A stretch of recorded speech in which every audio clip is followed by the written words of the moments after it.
मोहम्मद इकबाल शम्स 12 साल का काशिफ बहुत शरीर लड़का था। शरारत पर वो अक्सर वालिदैन और दादी से डांट खाता। इसकी बहन अलीज़े इससे 1 साल बड़ी थी। काशिफ की फूफी दूसरे शहर से अपने बच्चों शान और फायजा के साथ उनके घर आई हुई थी। वो दोनों बहन भाई काशिफ और अलीज़े के हम उम्र थे। एक दिन बच्चों ने दादी से कहानी सुनाने की फरमाइश की तो वो राजी हो गई। शान बोला, नानी कोई भूत की कहानी मत सुनाएगा, मुझे बड़ा खौफ आता है भूतों की कहानियों से। ये सुना था कि काशिफ के कान खड़े हो गए कि एक शरारती मुस्कुराहट इसके लबों पर और आंखों में एक चमक सी आ गई। अलीज़े उसे मानी खेज नजरों से देखने लगी। कहानी खत्म होने के बाद अलीज़े ने काशिफ से कहा, लगता है तुम शान को भूत बनकर डराओगे।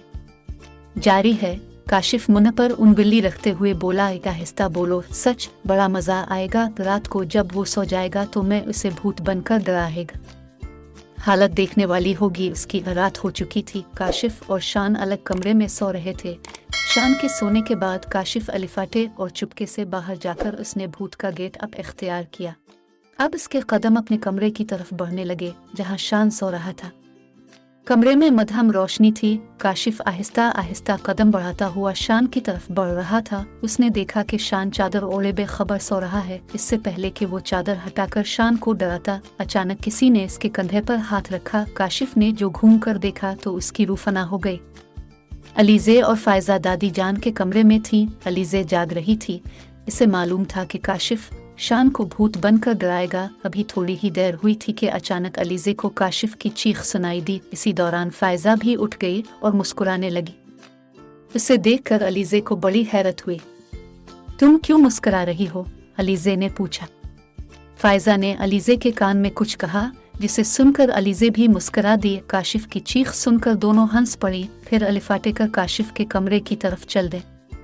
काशिफ अपने सामने भूत को देखकर थर-थर कांप रहा था। अचानक कमरे की लाइट जली तो अलीज़े और फायजा ने देखा कि खिड़की में से काले रंग की कोई चीज नीचे गिरी है। वो दोनों कमरे में पहुंची तो काशिफ की हालत देखकर हंसने लगी।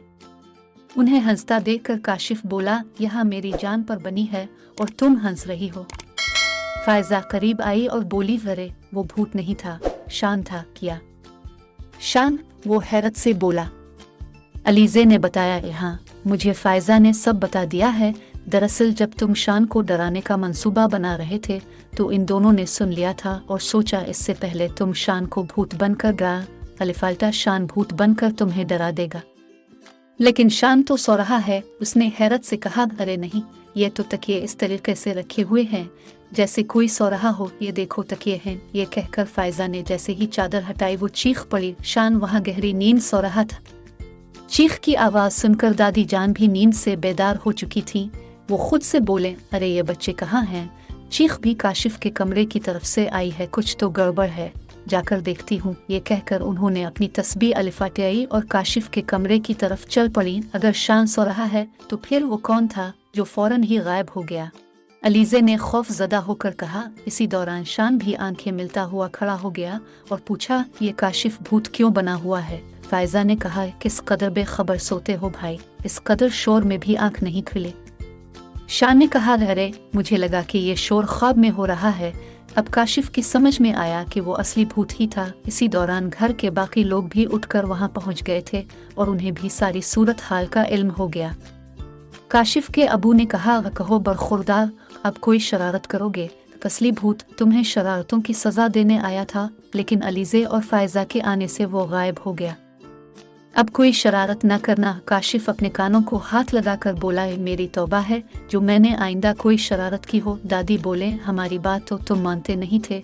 भूत की बात फौरन मान ली। अचानक शान चीखा, भूत कहाँ है? ये कहकर काशिफ खौफ से कांपने लगा। इसे कांपता देखकर शान जोर जोर से हंसने लगा। ये अब तक पता नहीं चल सका कि गायब होने वाला असली भूत था या कोई तीसरा किरदार था।